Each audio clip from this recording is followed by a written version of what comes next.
You're listening to Beyond Wellness Radio, bringing you the cutting edge in health, nutrition, and sports performance. Stay up to date and listen anywhere, anytime on your computer, tablet, or smartphone by subscribing on iTunes. Catch your hosts, Dr. Justin Marchegiani and Barris Harvey, as they answer your burning health questions as well as interviews from world-renowned guest experts. For more Beyond Wellness Radio, go to beyondwellnessradio.com. Thank you guys for tuning in to another episode of Beyond Wellness Radio. In today's podcast, we have an awesome interview with Garrett Salpeter. Garrett, we call him the health engineer. He has a bachelor's degree in physics and a master's degree in engineering. Garrett, how's it going today? Pretty good, Barris. Thank you for having me. I'm excited to be here. Oh, awesome. How's it going today, Dr. Justin? It's going great. I'm excited for this interview as well. Yeah, it's definitely an awesome interview that we're going to have today because Garrett is an expert in injury prevention, helping people recover from their injuries, and also for performance, because we have a lot of athletes listening into the show, and also a lot of former athletes with some injury problems and want to kind of become healthier or also make a quicker recovery in order to continue competing on some type of level. So, Garrett, what actually got you into health? Because I think I still kind of botched the title of your degree name, your master's degree. But what got you into like going from physics and mechanical engineering into the health field? Yeah, of course. So I had been an athlete my whole life, focusing primarily on playing ice hockey. And I also had, gone to school and had the physics degree, and even though I enjoyed hockey and I was very passionate about training, I kind of thought that area of my life would just remain a hobby. And towards the end of my time in college, I was set to go to engineering school, and that's actually what brought me down here to the University of Texas, how I got to Austin. And as I was already on that path set to come here, I had an injury towards the end of my time playing hockey in college, and I used the ARP wave system actually to heal from some torn ligaments that I had in my wrist. And it helped me avoid a surgery, get back, weeks or even months ahead of schedule. And it brought together a lot of different concepts for me that I had been wondering how to apply in my own training and in rehabbing from previous injuries. And it made a lot of sense in a way that many of the other traditional therapies and traditional methods of training, they didn't quite add up. So it really, it sort of reignited my interest in this whole field of physiology and human performance, and made me think that, maybe there's something here that I could pursue, in a more real, concrete way. And so as I was down here, still already set to go to engineering school, and as I was down here, and I ended up just getting more and more into it, and I decided to leave my engineering school early. I was supposed to get a PhD, but I decided to take my master's and leave early and open up my clinic here, and that's a little over 5 years ago. So I've been running this clinic for 5 years now, and we've been getting great results. It's been very rewarding and very exciting, and it's a good springboard to kind of explore a lot of the things that we're talking about here, and hopefully continue to improve upon them and push the envelope forward. Yeah, that's awesome. What's great about that is that it gives you a different perspective than most people in the health field, that you've studied in a different way, that you can look at the body in such a unique fashion. Yeah. Very cool. So, Garrett, this is Dr. Justin here. You mentioned the ARP wave, and I'm just curious. I use the ARP wave in my practice as well. And I know with your electrical/engineering background that you probably have some inside information of what's really happening when you're using the ARP wave to help heal injuries. Can you go more into the electrical / kind of technical side of things? Yes, absolutely. And that's one of the things that I first got very excited about, was seeing how this, again, like I mentioned, it kind of brought together a lot of the different things that I had been interested in and passionate about. And so essentially, there's a little bit of physiology that we would have to review in order to understand how the electrical component is actually beneficial. And the physiology is, that around the cause of injury and why injuries happen in the first place. And essentially, whether you're sprinting down the field in the National Football League, or you're carrying your small child, or carrying groceries in from the car, or you're just out for a stroll, force is always entering your body. Your muscles have to be able to absorb the force of that activity. Mm-hmm. They have to act as the shock absorbers to protect your joints, protect the other more passive structures and more passive tissues. And when they do that job correctly, you can have a long career in the NFL, or you can do all these other activities in daily life without pain, without any problems. And so the main limiting factors in how well muscles can work to protect you is how much force they can absorb and how quickly they can absorb it. So in order to absorb force, your muscles have to be able to eccentrically contract, or in everyday language, they have to be able to lengthen. So they have to be able to lengthen fast enough to absorb the force that they're encountering, and with enough tension or strength.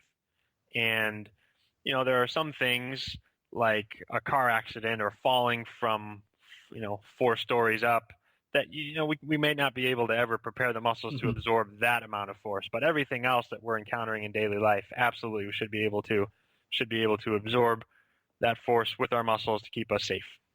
So then the other issue is how quickly they can turn on to absorb that force.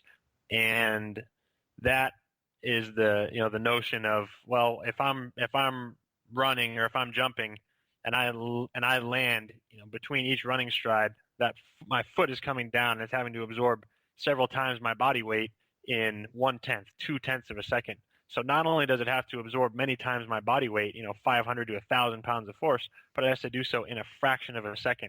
So in order to coordinate something like that, the underlying software, the neurological signals, have to be extremely efficient. They have to be able to exert a very high level of control to maximally engage all those muscles in the correct coordinated pattern at the right time with the right amount of force in order to cause this whole process to work efficiently, allow the muscles to work as they should.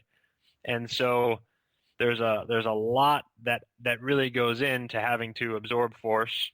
And we'll go back up one more point. When I mentioned a moment ago that muscles have to be able to lengthen to absorb force. And so where the ARP comes in is the ARP is essentially a very effective, you could call it a clean waveform that is able to exactly mimic the neurological signals that the body is sending already. And this is where the electronic component ties in with the physiological component that we were just discussing.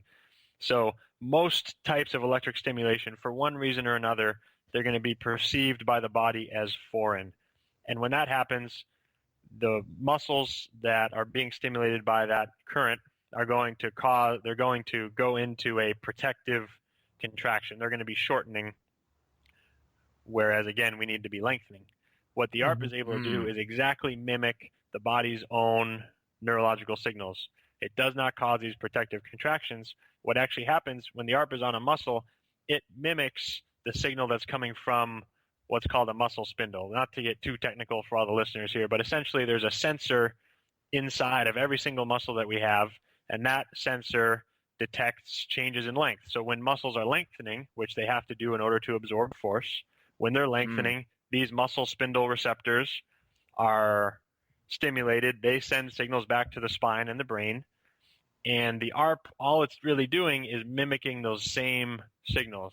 So when we stimulate different muscles, our brain and our spinal cord, all these signals that are being perceived there, they think, oh, this muscle is lengthening just the same way as it would, if I'm running or if I'm doing these other activities. And so we can, by sending those same signals, we can see which muscles are efficient at lengthening to absorb force and which ones are not. And when we find the ones that are not, we know, oh my goodness, though that muscle's not working in this realm that it needs to in order to be able to protect me from injury. Therefore, it could very well be part of the underlying problem, and that's something we're going to want to work on and going to want to address if we want to have a chance in heck of actually, solving this particular pain or injury problem. Yeah, definitely. So as a follow-up question to that, you talked about the muscle spindles and how it could get a little complex, but it seems to me that there's a little bit difference of just overall muscular strength and this kind of protective nervous system kind of communication that people really don't normally see. It seems like it's a bit simpler, like, oh, muscles either contract or relax. And so, for an example, I can deadlift a lot of weight. Like I have some pretty strong legs, but the other day I kind of tweaked my hamstring running after a ball, kind of hyperextending my leg, and kind of felt like I tweaked my hamstring. So you guys tested me before and noticed some issues with like my nervous system in some certain problematic areas. Could you kind of talk about how, just for an example of an injury, of how maybe somebody could strain their hamstring, or how that works, or how that kind of injury occurs, and what's the difference between like just being muscularly strong and neurologically strong?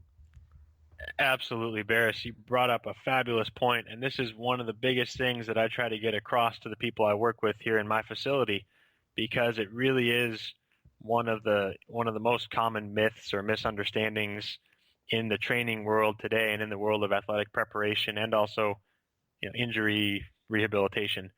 And we could phrase it as simply as this: if you say you have a 600-pound deadlift, how long is it going to take you to execute that lift?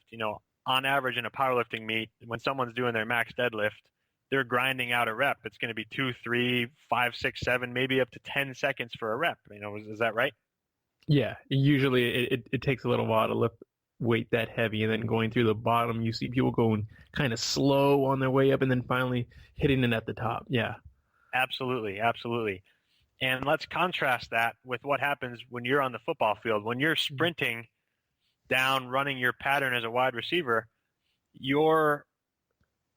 each stride, your entire body weight is coming down on one leg. You have to absorb that and then propel yourself for the next stride, all in less than 0.2 of a second. Yeah, exactly.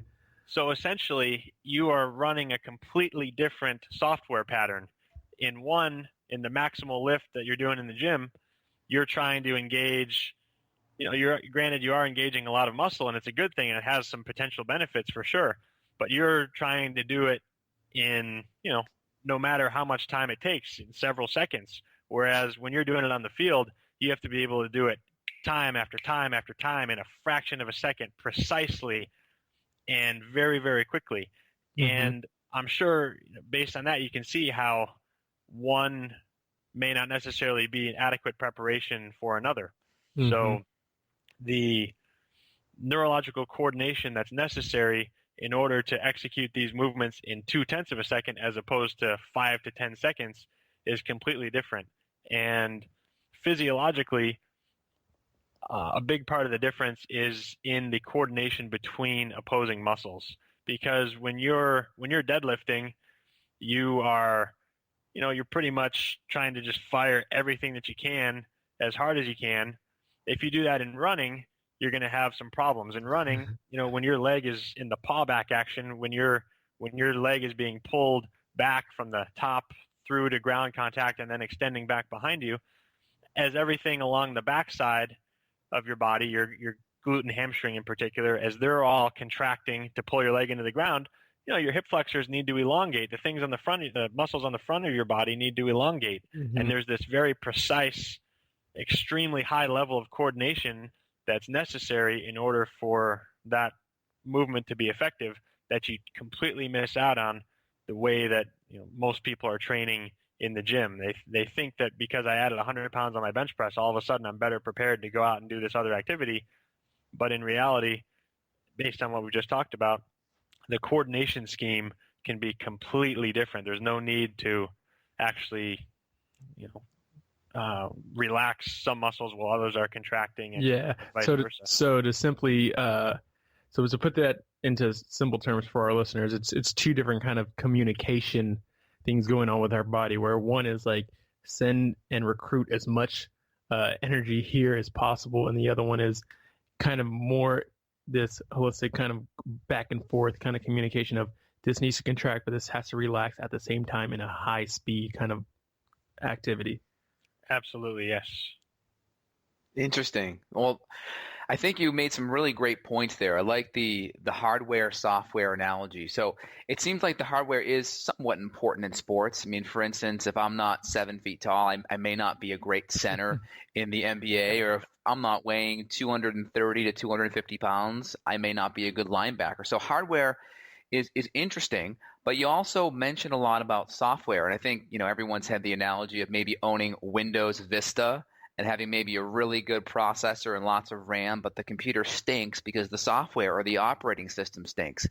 So I've seen people in the gym that aren't that big, but they lift a lot of weight and they're really fast and they perform well. So that feels like maybe they have they have enhanced software. So can you talk more about this software analogy, and can you talk how you assess that, how you would go about kind of looking and seeing if the software is working, and how would you make the software better? Yes, absolutely. So I'm glad you caught on to that analogy there, because I really believe that that's one of the keys in all of these processes that we're talking about, whether it be enhancing performance or overcoming injury or anything else in the range here. And it really is a good analogy, because most people think that if I want to get stronger, well, I need more muscle. But in reality, most people are only able to activate 30%, maybe 50% of the muscle that they already have. So without having to add a single additional muscle fiber, you can gain 50 to 70% strength just by tapping into more of the potential that's already there inside of you. It seems kind of foolish to go and try and buy a V8 to replace your V6. If your V6, the real problem with your V6 is that 3 of the cylinders aren't working. You can just repair those other 3 cylinders, and you'll see some significant improvement in the performance of your engine. And there's a couple ways to assess it, particularly when we're talking about working with people who are in pain or have been recently injured. The 2 big tools that we use for assessment are, one is the imbalance assessment, the manual muscle tests. And those are very simply, Dr. Justin, I know you do these in your practice, and I obviously do in mine as well. And, it's pretty common. It tests in the vein of applied kinesiology. So I'm sure several of your listeners will have experienced these. And essentially, you lay down on the table and you'll hold your leg up. I'll push down. I'll introduce force with my hand, and I'm testing your ability to absorb that force, to hold your leg in place, to engage the muscles at the correct time with enough force to resist me. And if they can do that, then that's good. We can move on. If they can't, then that indicates that something is being inhibited or shut down.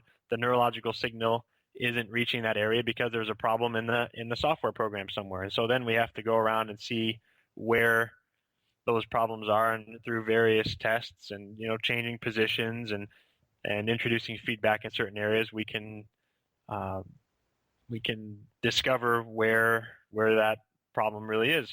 And another tool for assessment is the ARP. I mentioned earlier using the ARP to move around on people's bodies when they're injured. Say you have a knee injury, we can start in the area where the pain is on the knee, and the same level of current will feel relatively, mild, not very intense. Then we'll start searching around in different muscles, and all of a sudden we may get to one muscle in the quad or one muscle in the hamstring, and they may have a more intense reaction. And that, again, is because that signal from the ARP is duplicating the exact neurological signals that are being sent by that person's, the muscle spindle, the length sensing mechanism in that muscle. That person's brain perceives that, whoa, that muscle hasn't been doing that, hasn't been lengthening either to absorb that much force or to do so at that velocity, hasn't been doing this in the recent past.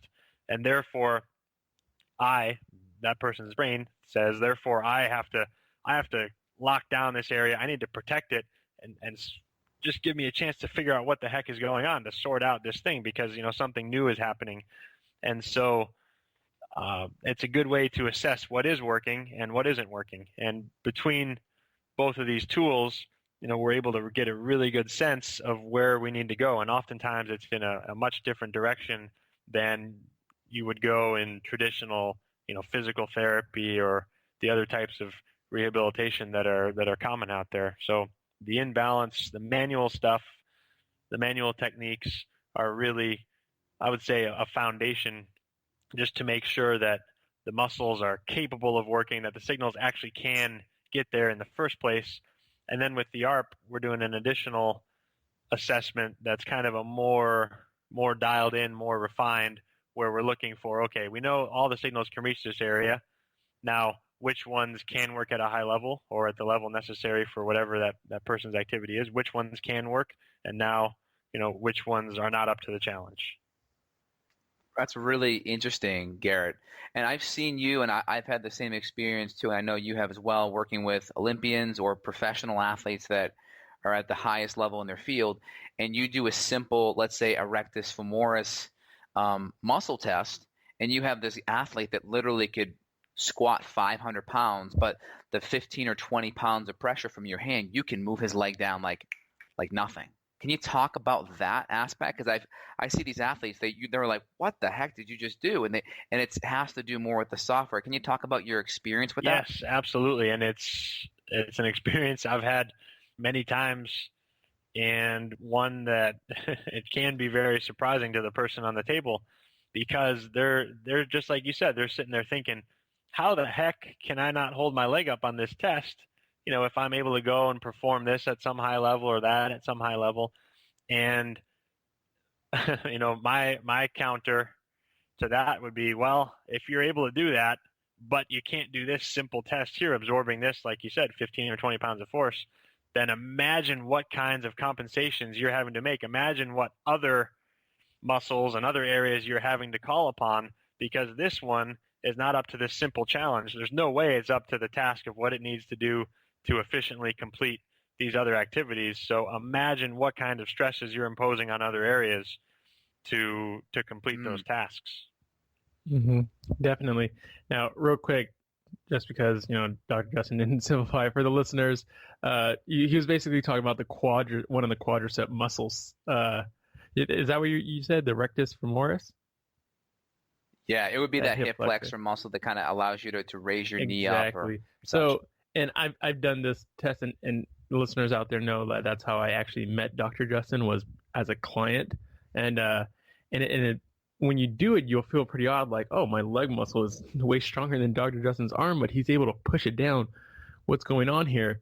I liked what you mentioned earlier, Garrett, about the potential of the muscle, and we can actually increase our strength, our speed, and our coordination by a lot without necessarily having to gain muscle. It's almost this idea of the more muscle you have, the stronger you can be, but not necessarily the stronger you are. We see the bodybuilders, and that doesn't mean they're super strong. They can be, but it's more space for potential. And I guess a good example would be people that are Olympians, like gymnasts or boxers or wrestlers that actually want to stay in a lower weight class. So that way they actually need to be stronger, but to limit how much weight they put on.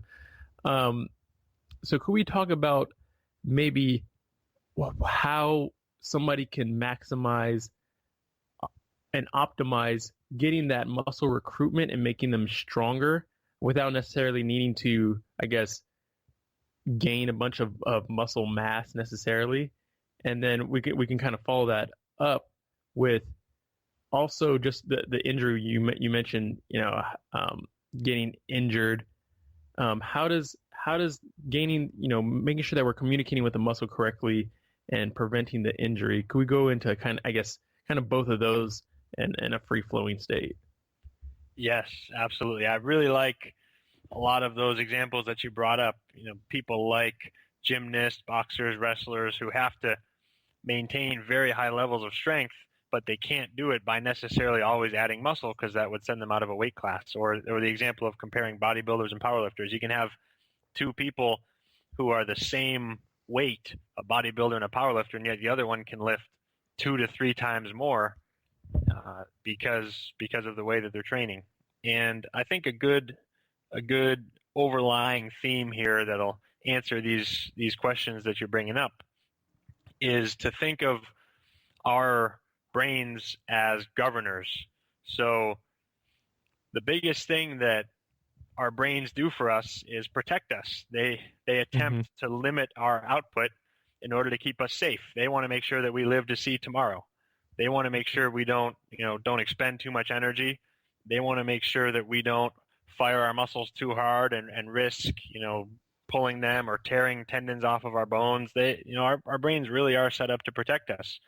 And so in order to tap into this greater level of potential, we need commands to the brain or techniques that allow us to tell the brain, no, it's okay. You can allow this to happen. You can allow, this greater level of force or this greater display of velocity. You can allow these other things to happen. And so there are a lot of techniques that, that we can use to send those commands to the brain to allow the brain to kind of ease off on the brake, to not have to limit our output so much. And so there's a couple examples I'll share.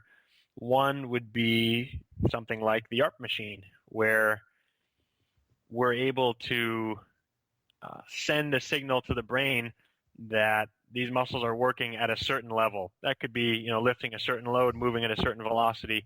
And initially, like we talked about before, that in some areas at least can elicit a protective response. And that's basically the brain saying, whoa, no, we're not up to working at this particular level of challenge. But a very cool thing will happen if you leave the current at that level and you move or you do other things to say, okay, brain, it's okay. We're not going to die here. We're gonna make it through this. All of a sudden, it'll start to ease off on the brake and say, okay, we'll allow this. And then you can do something really cool. You can turn the current up, and you can repeat that process, and you can keep doing that until all of a sudden you've been able to ease off on that brain.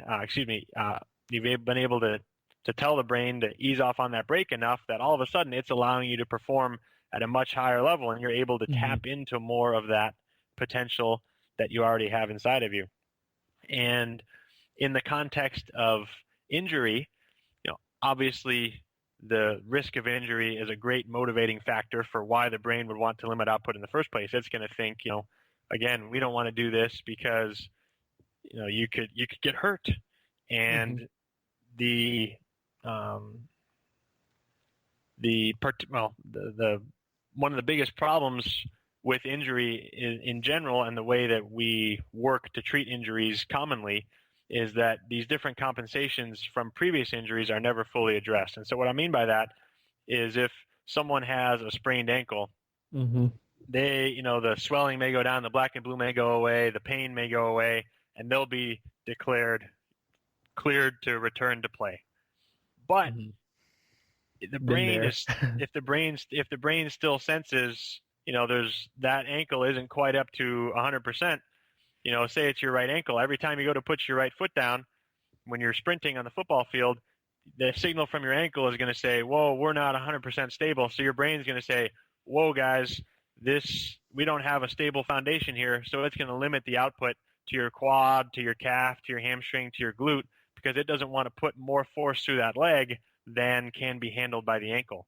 And so that is kind of another example of where this idea of the brain working as a governor or putting the brakes on can happen because of inappropriate rehabilitation from previous injuries. And so that's another reason that we've been able to be very successful in working with injuries, because we're able to find where these compensations are taking place and actually address them. It's not just, okay, these ligaments got stretched out, they got sprained, we need to work to heal those ligaments. It's, yes, we want to accelerate the healing of those ligaments, but we want to, more importantly, look at why that injury happened in the first place and what needs to happen in order to allow that to get back to working at its highest level again going forward. Yeah, definitely. So Garrett, it sounded like, just to clarify one point, it sounded like most people are cleared to play again. Most athletes are cleared to play again based upon their hardware being okay, but there's no software clearance. What you're saying is the software is never cleared back in the game, but just the hardware Yes, is. for Is instance, that correct? and a good point, good example of that. I saw a paper. It's a really good example. I can pull it up if anyone's curious in the feedback for show notes here or anything. I can always post the Yeah, reference. you can just send that to us. Yeah. But it was a good paper that, several months after ACL rehabilitation, or excuse me, after ACL surgery, when people have been going through rehabilitation, that athletes will be, cleared to play, but their rate of force development is still well behind where it should be, or where it is on the other leg even.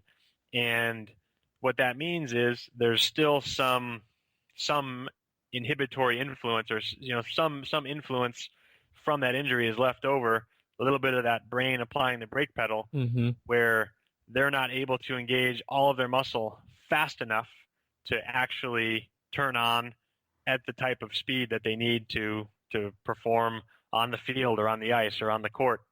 And therefore, it indicates very clearly a deficiency in the rehabilitation process, because they're not fully prepared to go back out and meet the demands of their sport.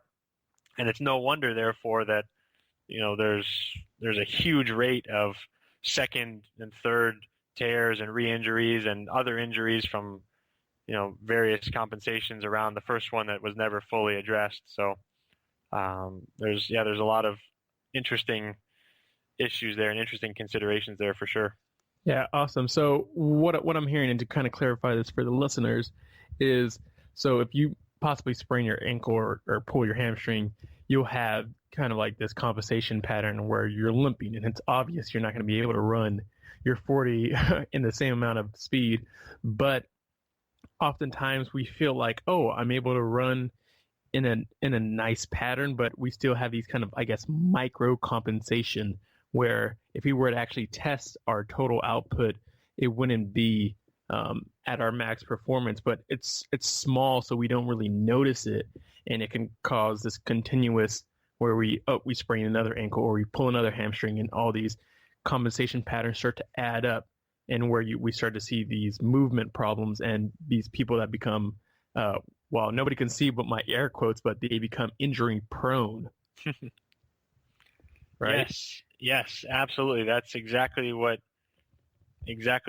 we're talking about there, and I like the way you clarify that. And injury prone, I really like that too, because Dr. Justin, I'm sure in your functional medicine work that you see all sorts of different things people are dealing with, where that if they had addressed the underlying cause or underlying problems that made them susceptible, they probably wouldn't have these digestive or hormonal or infectious issues or things of that nature. And it's Absolutely. never just the pathogen, it's the pathogen and how it interacts with the environment of that person's body, right? And Exactly. It's the same kind of thing on the field of play. If everyone is playing the same game and everyone's having to deal with the fact that players are now bigger, now faster, now stronger, and we think that makes injuries common or inevitable because players are so much bigger, the collisions are so much more aggressive now, and we think that injuries are just part of the game. But there's these things, injury prone. I like that. I like that phrase again, Barris. We'll come back to that. There's these things, these underlying factors that if they are not working as effectively as they should, then someone's going to be at a greater risk of injury than someone who's working more efficiently, has a better foundation. They're going to be more prepared to handle the rigors of whatever's occurring out there, and they're going to have fewer injuries. And you'll see, some guys spend their whole careers on the disabled list, and other guys are able to play, with little to no injury, for many years over a whole career. Mm-hmm. You made some good points there, Garrett. And, one of the big things I think a lot of people can empathize with is maybe being a high school athlete.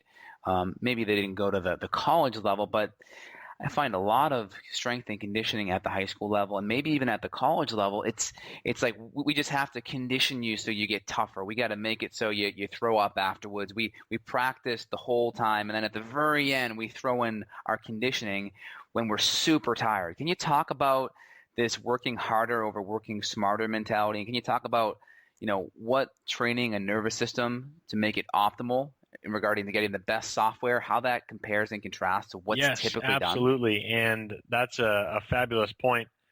And I like that you use the word optimal, because the way that most people think about conditioning is that more is better. If we just drive our athletes into the ground, we make them work, they're going to come out of it tougher, and they will have miraculously achieved all of the benefits that we're looking for, because we just push them, we push them pretty darn hard.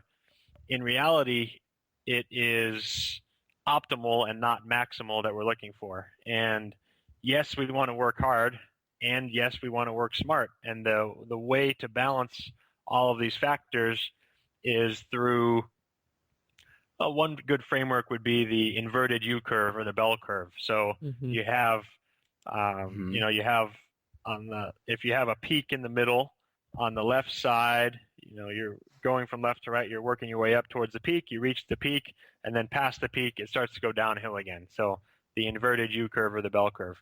And, some people are way on the left side where they just don't do enough of anything to achieve results. And, that's a pretty easy one to address. And then some people are on the far right where they've done so much more than they're capable of doing at a high quality that they've broken down.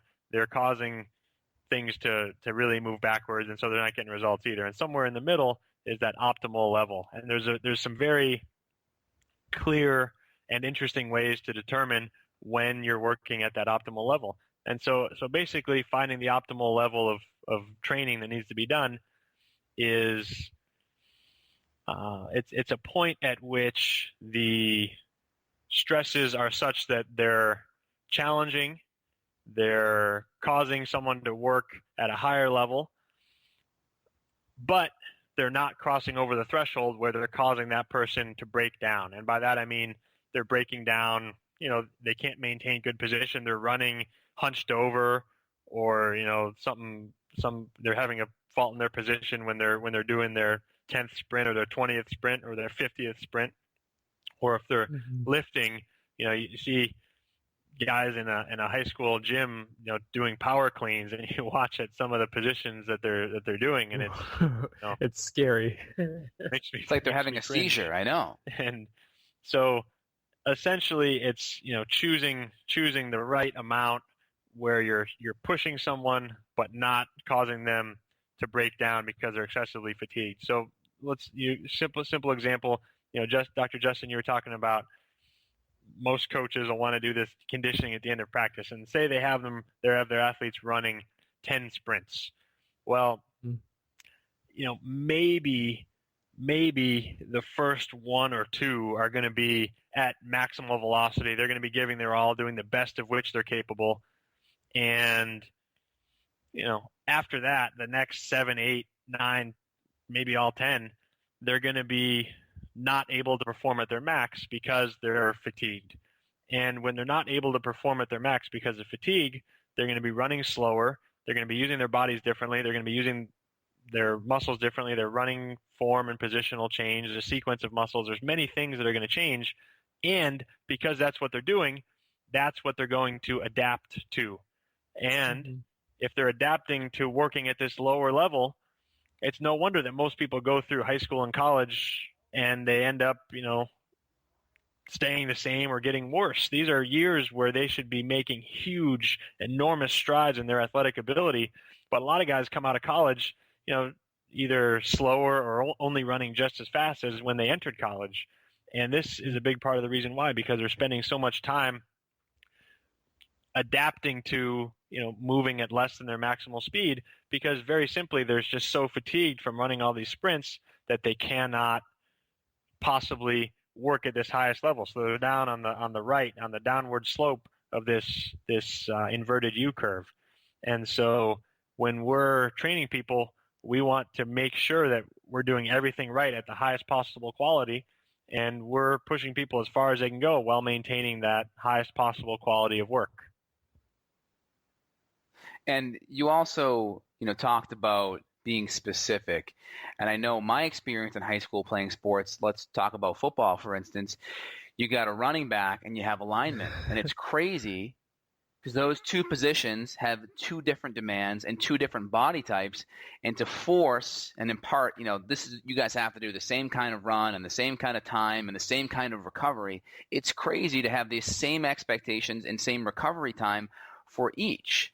So can you go into the specific sides of it? And can you also talk about how a lot of the movement patterns that you're doing would be different, and you probably wouldn't even have them do the movements at the very end. You'd probably want to do it when they're as fresh as possible too. Well, can you touch upon that? There's some parts of what you said I definitely would agree with wholeheartedly.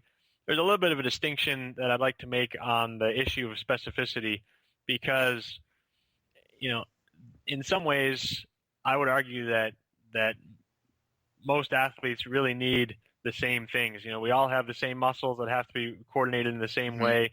And to work at a high level, they all need the same high levels of coordination and speed and power and stamina and range of motion and all these other things. And so most training today doesn't even build enough of a foundation in all of these areas that it's really worth going forward and getting specific. So in general, I would say, yes to what you said, with the qualification that we need to do a better job of preparing all of the underlying systems of the body so that everything's efficient. All of the energy systems can support long amounts of work for an entire game, whether you're a lineman or a running back. No matter your position, your energy systems need to support you working at your highest level the whole game. You have to be strong enough to handle all the rigors of the sport, regardless of your position. Obviously, they'll change a little bit, but a lot of these same things people are going to need. These abilities of all your muscles to coordinate and be able to lengthen to absorb force to protect you against injury. So, but how would you manage the recovery aspect? If someone's nervous system isn't quite as adapted, they may need a little bit more time in regards to recovery. So how do you handle that aspect? That's a very good question. And so, there's a lot of different things out there. One of the biggest. Are you using heart rate? Are you just doing kind of just seeing how long? Just trying to find the magic number where they can get back into perfect form again. So you're talking about between sets or between reps of sprints or things like that. Okay. Yes. Okay. So exactly. Essentially, if you want to have someone being able to sprint at their highest level, then you need to be able to wait to let them recover in between until their heart rates are coming back down, below 100. They're coming back down near to where they are at rest, if not all the way to where they were at rest, whether it be in the 70s or the 80s. And that simply, in this context, the heart rate is a measure of how hard they're working, how much the body perceives it needs to elevate the energetic output to meet the demands of the task at hand. And once the heart rate comes back down, that's a good sign that, okay, energy has been restored and, work can continue. So yeah, absolutely. And some people will recover a lot faster than others, and they'll be able to sprint again sooner than will some of their teammates. But yeah, that you definitely would want to wait until they come back down in this specific example of sprints, so that that they've restored enough of their energy so that they can perform at their highest level possible. Yes, absolutely. Yeah, sounds great. So we talked about athletes and basically some of the flaws in the training, and we want to make sure that we're tapping into the nervous system and training the muscles and the recruitment patterns. What are some? We mentioned the ARP wave. There's also some things that we can possibly do, maybe like negative training, or maybe using resistance bands to get kind of deeper. I know sometimes the bodybuilders they'll do like the drop sets to where they're grabbing a heavy weight, and once they're fatigued, they might use a lower weight so that way they get that muscle recruitment. What are some of the other ways that we can do this on our own, and what are some of the, I guess, the technology that we have out here? I know Keith Norris has like the ARX device, and you have the ARPWave and also the POV. What are some of the ways that we can do this at our home, and what are some of the technologies that we can do to tap into this deeper stimulation of our muscles? That's a very good question, because in order to enhance neurological efficiency and ultimately quality of life, that really is the question to ask. And the biggest thing that needs to happen is we need to be in good position so that we can be sure all the muscles are working and that everything's coordinated, and that all of the feedback from movement back to the feedback, the sensory signals that come back from the body to the brain, they're all coordinated in such a way that they're going to cause the brain to work at a higher level. So this is a very important topic. And essentially, as long as you can make sure that you're in position and you're turning your muscles on as aggressively as you can, you're challenging your nervous system and therefore causing it to improve, and you are making progress. So there's a couple of techniques. One of the things that we use in therapy here and in training as well is the ISO Extreme. And that is a technique that was developed and named by Jay Schroeder. And it can be a very grueling technique, even though it looks like you're just, to the outside standing, observer. Right? Yeah, it looks like you're just holding a lunge or a squat position or something. It looks like maybe you're holding a yoga pose. But in reality, what you're attempting to do is pull into position constantly, such that you're continuously attempting to get lower and lower and lower and lower and lower, always using the appropriate muscles to pull into position. And when you're doing that, you are challenging the ability of your nervous system to coordinate all of these muscles in the way that we talked about, where some are having to shorten and others are having to lengthen. And as you fuel these signals, these reflexes over time, you're constantly having to put out energy. You're constantly having to send these signals. And when you do it for an extended period of time, you end up getting very, very, very neurologically and energetically efficient. So that's one thing that can allow you to tap into these higher levels of performance. And the ISO Extreme is a scheme of coordination in which you're actively pulling into position. So let's just take the squat, for example. The squat, you could do it as a wall squat or a hand-supported squat where you're holding onto some handles for balance. Essentially, you want to pull yourself down in a squat position. That means actively using your hamstrings to execute knee flexion, and you're basically trying to stay erect in your torso, keep your shins perpendicular, and try to pull yourself down actively, aggressively, as low as you can, and continue to pull for whatever the amount of time is that you're doing it for. And that is a coordination scheme that's kind of counterintuitive to some people, because you're thinking in a squat, well, my quads and glutes are working. Exactly. And in reality, of course they're working, because they are holding you up. If they weren't working, you'd fall over. But the distinction here is that you're pulling in with the opposing muscles, so you're completely changing the neurological signal. Instead of bracing and shortening in the quad and glute, by engaging their opposing muscles to pull you into position, you're using your quad and glute eccentrically. They're lengthening, so they're learning to absorb force. They're learning to work in such a way that they can protect your knee and hip joints. And at the same time, as they're lengthening out, they're preparing to work so that they can maximally create force, so that they can push into the ground to propel you further or faster or higher. And you end up getting the opportunity for performance benefits at the same time as you're training yourself to be more resistant to injury. So it's very cool and very efficient. And it's also a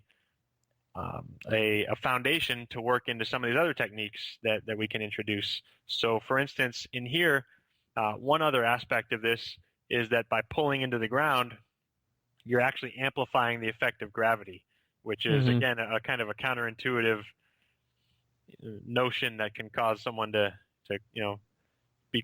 question or take a moment to kind of ponder.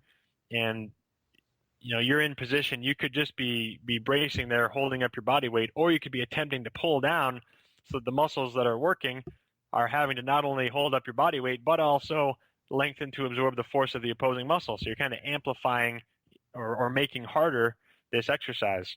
And another way to do that is to do something called an altitude drop. So an altitude drop, using the same squat as an example, you could step off, start with a 12 or 18-inch box. And what you do is just step off and you land in a squat position, trying to make it, a good squat position like you were doing in that iso extreme squat that we just described. So when you land in that squat position, you're taking that coordination scheme that you developed and you're having to turn it on, if you will. You're taking that coordination scheme and you're activating it in a fraction of a second to absorb the force of your body falling, before you hit the ground or before your joints get hurt or something like that. And so this is a technique that can be very, very, very powerful, because as you get good at this, you could go up and I certainly don't want your listeners trying this right away, but you can go up to higher and higher boxes. You can work your way up to 36, 48 inches, 6 feet, 8 feet. And if you're dropping off of an 8-foot ledge, then when you're landing, you're having to turn on in several 100ths of a second, a very short period of time, to absorb 10, 12, 14,000 pounds of force. Mm-hmm. And your brain is going to say, holy smokes, we're falling from this height. We better turn on every single thing that we can in order to protect ourselves. So Exactly. you're taking that notion of the brain working as a governor, whereas that usually works against us. Now we're taking that and using it so it's working for us. And you're using your brain to activate everything that you have inside of you so that you're starting to get able to tap into some of this potential, and you're starting to get more out of yourself, like you were talking about in your question. And so, there's other techniques, like using the ARP, like using some of those things that you mentioned, the ARX, and there's other techniques that can probably match some aspects of this. But I can tell you that if you're able to do this well, then you're really fully prepared for any of the other stresses that you're going to meet on an athletic field or in daily life. Yeah, because we know that our eccentric movement has a higher capacity than our concentric movement. So, and like you said, jumping off of like an 8-foot, like something that high and creating that much force, it's going to be a lot more than you can possibly deadlift as well. So, and you mentioned too, it's really kind of counterintuitive to actually work on the antagonist muscle of what's going on. But like you said, it kind of, I guess it clarifies for the listeners, kind of amps and gets your body ready for performance. I guess for an example, oftentimes before I do like a bench press, I notice I'm always pulling on the bar, kind of engaging my back muscle before I go to start my bench press. Is that kind of the same idea of the antagonist muscle is kind of loading up and getting ready to help out with, I guess, the main mover? Yes, absolutely. And all I would add to that is just take it farther. When you actually unrack the bar on your bench press, you want to pull the bar down the whole way. Use your lats, pull the bar down from the top all the way down to your chest. And when you do that, all the muscles that you need for pressing, your pecs, your anterior deltoids, your triceps, everything is going to be lengthened out so that it's better prepared. And an analogy that I really like is the bow and arrow. When you pull that, you have the bow and arrow, you pull the bow back, you're using a lot of energy and force to load that bow. But when it's back there, when the string is taut, it's loaded, it's ready to go. When you release that arrow just flies out of there because there's so much force loaded in. It's loaded up, it's ready to go. It's like a loaded spring. And most people, when they bench press, they're just resisting with their pecs on the way down. And so when they get to the bottom, it's like a half loaded bow and arrow. But if you pull down, then those muscles are really lengthened out and they're ready to just explode back up. And everything's going to work a lot more efficiently. You'll, from the perspective of injury, if those muscles are lengthened out, they're better absorbing the force of the bar on the way down, so less of that force will be at risk of transferring into your shoulder joint or elbow joint. So you're dramatically reducing the risk of injury. And at the same time, by preparing those muscles, you're also dramatically accelerating the opportunity to put force back out on the way up, so you can lift that bar a lot more easily. And you can, just by making a shift like that, oftentimes people can add some weight onto their bench press as well. Mm-hmm. And a quick follow-up too, because this is kind of like, I don't know if it's probably training. It's two just different types of training, because I know there's like the super slow kind of idea in which you're bringing it down on the negative as slow as you can to fatigue that muscle. And obviously when you do bring it down slow, sometimes it's hard to bring it back up because you fatigued it further. Are these almost like training two different pathways, where one's more training your nervous system, one's more just like metabolically demanding for muscular growth? That is a good question, an interesting distinction. And the super slow reps, as they're practiced in general, would be typically, and correct me if I'm wrong, but something like 20 or 30 seconds for a repetition. Is that about right? Yeah. Oh, I think it's about 8 seconds. 10 down, maybe. I think would be the most. Yeah. If you read Dr. Doug McGuff's book, Body by Science, it's like the 7 to 8 And so second-ish. when we do one like that, we would have you actually load up the bar, and we'd have you pulling into position for 3 to 5 minutes. So we're spending an extended period of time where we're having to fire that same neurological pathway over and over and over and over and over and over again to have to lengthen out all the muscles that you need for pressing. So you're preparing this bow and arrow mechanism. And so, we do some of that super slow, I guess. So sorry, when you say, and sorry to cut you off, when you say you're pulling down for like 5 minutes, are you saying, like, if I'm doing a bench press, am I actively pulling down, but also, because if I'm just going to pull down, it's going to go straight down, am I also actively engaging my chest muscles and pushing it back, so that way it is a slow process, but still focusing on my back muscles? Exactly. You are. Okay. Yes, if you were just pulling it down, it would go right away. So you are resisting that with your pec.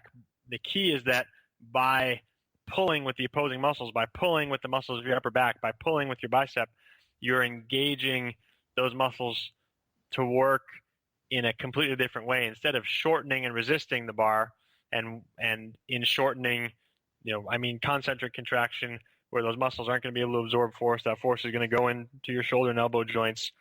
By doing it this way, as you're actively pulling down from the top to the bottom over this much longer period of time, all the muscles that are the pressing muscles that are resisting that, they're lengthening the whole time. So they're learning how to coordinate in this very particular way throughout that entire range of motion. They're just, if you think about movement as a skill, just the same way as anything else, you got to practice how to move correctly. And so if your brain has an opportunity to see every little fraction of an inch of that range of motion to see how to coordinate that correctly, then it's gonna be able to learn that faster than or learn it at all. Whereas in other ways, it wouldn't be able to really learn that at all.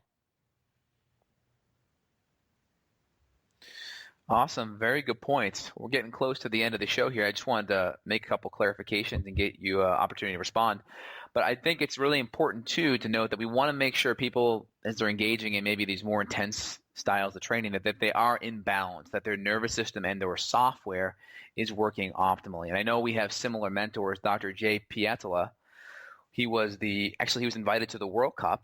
He was the team doctor for Italy, and I know he's worked with the Italian national soccer teams for the last few years, and according to him, injuries have gone down from 24 injuries per 1,000 minutes to 3 injuries. So that's like 800%. That's pretty insane. So I know making sure people are in balance is very, very important. So can you just talk about, just making sure, the in-balance foundation on top of the training? And it's the old question about, well, I want to start working out and I want to get healthy, but my knee hurts or my back hurts or, all that. I'm sure we've all heard that same story many times. Mm-hmm. And it's important to have the foundation. Everything, your muscles have to be able to work to keep you safe in order to be able to perform even, the most entry level of activities, because if you get hurt, you're not going to be able to stick with your program long enough to see results, for sure. So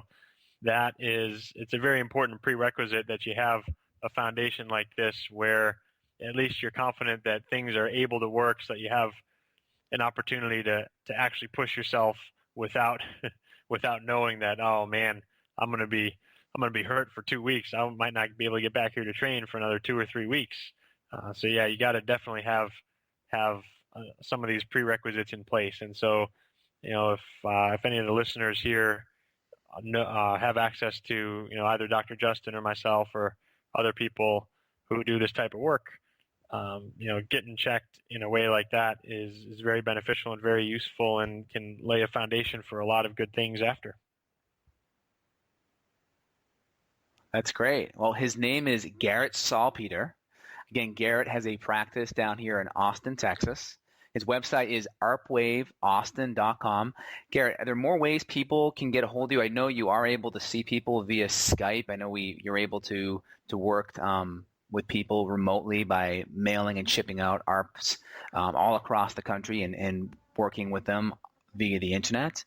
But also, are there any special promotions you have available for any people that are listening to the show and want to come down there and work with you via Skype? Is there any options here? As Dr. Justin mentioned, my facility is here in Austin, Texas, and anyone who wants to come in and try it out, if you mention the radio show, we'd be happy to do your first session with you for $50, which is a significant reduction from our usual initial evaluation fee, and hopefully that'll make it more accessible if you're on the fence about I think some of this sounds interesting and you kind of want to try it out.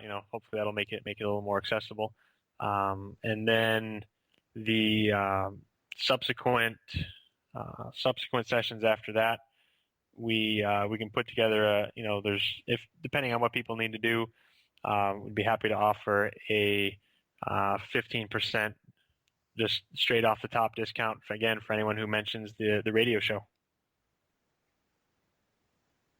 That's great, Garrett. We all appreciate it. I know anyone that's trying to get to the next level performance-wise or has suffered from chronic injuries, this is definitely an opportunity you don't want to ignore.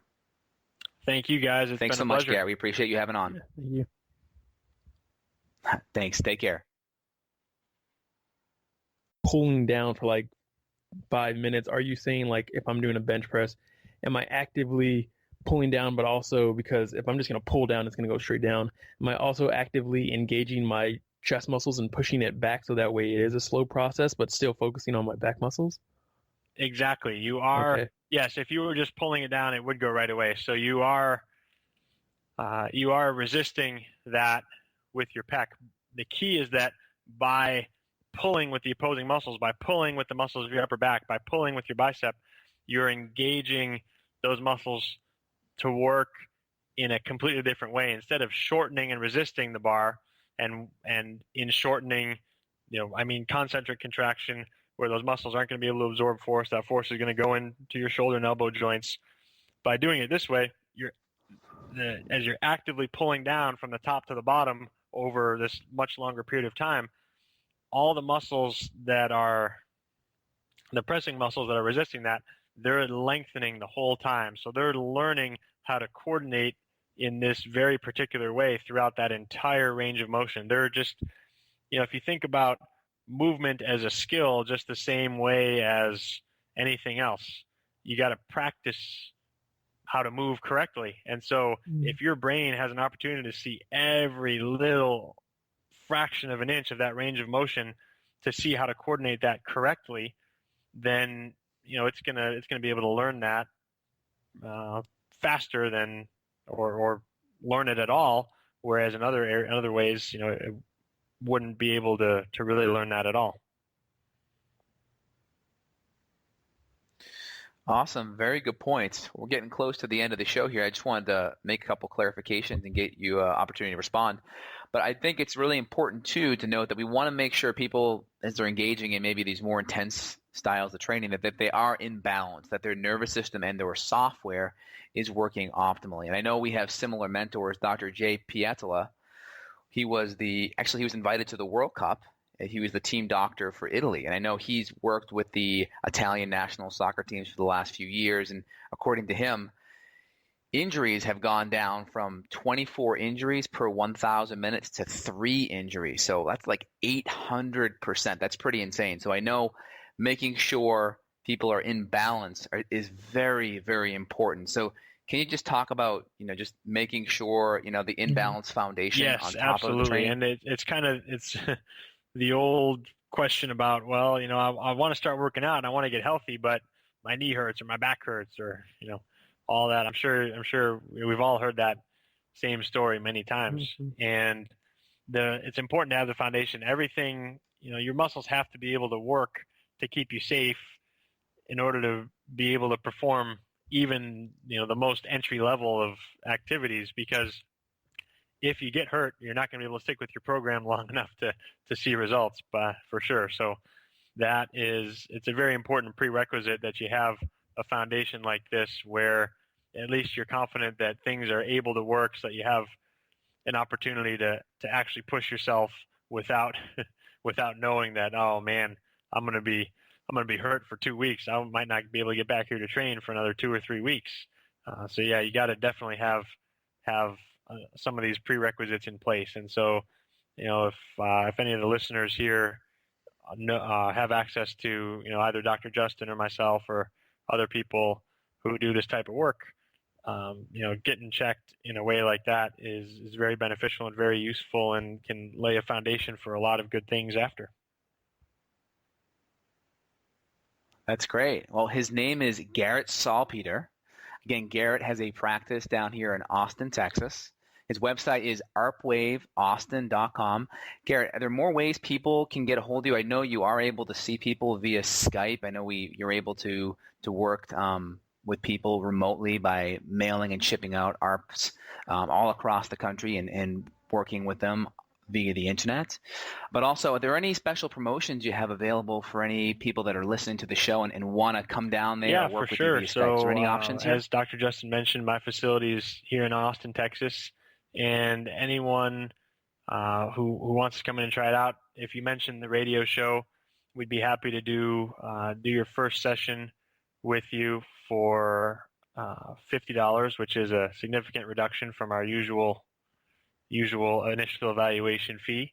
And hopefully that'll make it more accessible if you're on the fence about I think some of this sounds interesting and you kind of want to try it out, hopefully that'll make it a little more accessible. And then the subsequent sessions after that, we can put together depending on what people need to do, we'd be happy to offer a 15% just straight off the top discount for anyone who mentions the radio show. That's great, Garrett. We all appreciate it. I know anyone that's trying to get to the next level performance-wise or has suffered from chronic injuries, this is definitely an opportunity you don't want to ignore. Got a question for Dr. J? Go to beyondwellnessradio.com/question. Then tune in to hear the answer. Also, if you like the show, review us on iTunes. For more Beyond Wellness Radio, go to beyondwellnessradio.com.